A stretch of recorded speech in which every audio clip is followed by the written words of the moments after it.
Welcome to this explainer. Okay, today we're tackling the absolute bedrock of computer science, data representation.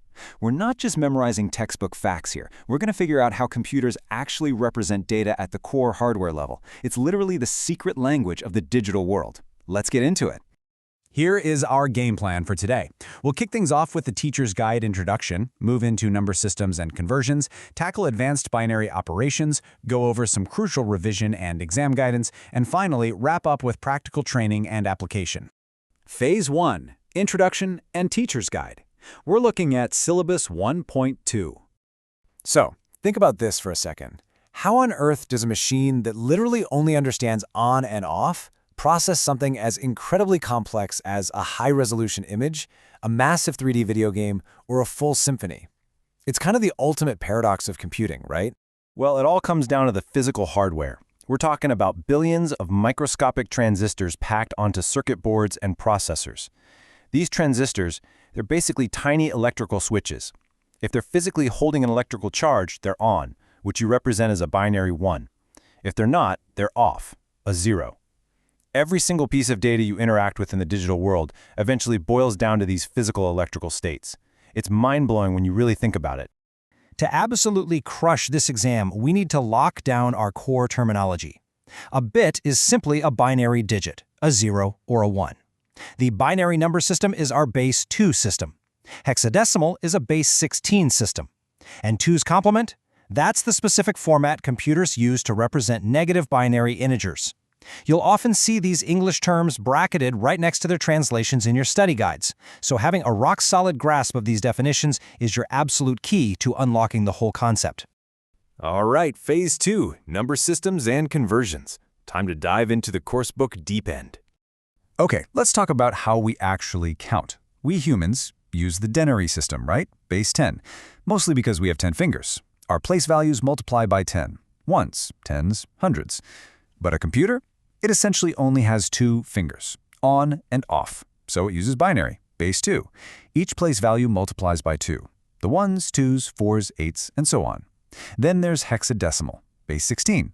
The place values here jump from 1 to 16 to 256. It scales up incredibly fast. Now, you might be wondering, if computers only read binary, why on earth do programmers use hexadecimal?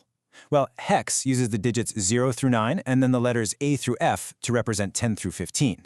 Because 16 is literally 2 to the power of 4, one single hex digit maps perfectly to exactly 4 binary digits. So instead of staring at a massive headache-inducing string of 1s and 0s, programmers can condense it into hex. It makes reading, writing, and debugging a whole lot easier. Let's look at a really neat method to convert a denary number to binary, successive division. Think of it like a math puzzle. Say we want to convert the denary number 142. First, divide 142 by 2. That gives us exactly 71, with a remainder of 0. Take that 71 divided by 2 again. You get 35, with a remainder of 1. You just keep riding that division train until your result hits 0. But here is the absolutely crucial trick to the whole thing. You have to read those remainders in reverse order, from the bottom to the top. Do that and boom, you get exactly 10001110. Moving on to Phase 3, Advanced Binary Operations. Binary addition is highly logical once you see the pattern. 0 plus 0 is 0. 1 plus 0 is 1. Simple. But when you add 1 plus 1, that's 2 in our world, which is written as 10 in binary. So you jot down the 0 and carry the 1 over to the next column. Now, if you have a carried 1 while you're adding 1 plus 1, well, now you have 3 1s. That equals 3, right? In binary, 3 is 11. So you write down a 1 and carry over another 1. So, how does this logic apply to logical shifts on an 8-bit register? If you grab all your binary digits and slide them one place to the left, you are effectively multiplying the number by 2. Shift them to the right, you're dividing by 2. The empty spots you create on the ends are always filled with a 0. But here is the catch. If you shift left and accidentally push a 1 completely out of that 8-bit register, exceeding its max capacity of 255, you trigger an overflow error, and that results in corrupted data. Definitely not what we want. Okay, but how do computers handle negative numbers? They use a clever algorithm called 2's complement. Let's find negative 79. Step 1. Write out positive 79 in 8-bit binary, which is 01001111. Step 2. Logically invert every single bit. Just flip the zeros to ones and the ones to zeros, which gives us 10110000. Step 3. Simply add a binary 1 to that inverted result. That final addition gives us 10110001, which represents -79. Pro tip for the exams: write out every single one of these logical steps so you don't miss a beat. All right, Phase 4, revision and exam guidance. Let's make sure you secure those full marks. Listen up, because these are the insider secrets to avoiding the most common traps students fall into. First, always watch out for overflow errors during addition when your sum sneaks past that 8-bit limit of 255. Second, when you're doing a right logical shift for division, pay incredibly close attention. If a 1 bit is pushed off the right side, your result immediately becomes inaccurate because you've literally lost the remainder. Finally, under the pressure of a test, it is so easy to forget that hex letters A through F map exactly to the numbers 10 through 15. Keep your guard up for these, and you'll save a ton of easy points. You know what's really interesting? Hexadecimal isn't just an academic exercise. It is actively running the real-world computing we rely on every single day. When your operating system crashes, those system error codes are generated in hex. The unique MAC addresses on your computer's network card, the IPv6 routing addresses of the internet itself, and even the HTML color codes used in web design, they all rely entirely on hex to make massive binary strings readable for humans. Finally, Phase 5, practical training and application. Let's put this into practice. Here is a structured exam-style question pulled right from the Cambridge workbook.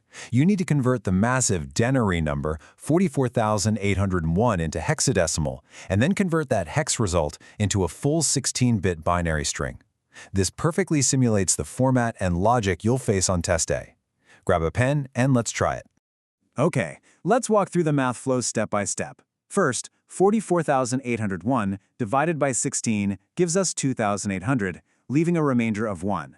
Divide that 2,800 by 16, and we get a clean 175, with a remainder of 0. Next, 175 divided by 16 gives us 10, with a remainder of 15, which we know in hex is F. Finally, 10 divided by 16 leaves 0, with a remainder of 10, which is A. Reading our remainders from bottom to top, the hex result is AF01. To turn AF01 into binary, just expand each character into its 4-bit chunk. A is 1010, F is 1111, 0 is 4 zeros, and 1 is 0001. Snap them seamlessly together and you have your 16-bit binary answer. I'm going to leave you with a bit of a provocative thought from the A-level extension material for your homework. We now know how to add binary numbers together, and we know exactly how to make a number negative using 2's complement. So how would you mathematically combine those two concepts to perform binary subtraction for a tricky problem like 95 minus 68? Think about it, apply the logic, and we will tackle it in our next explainer. Keep up the great work!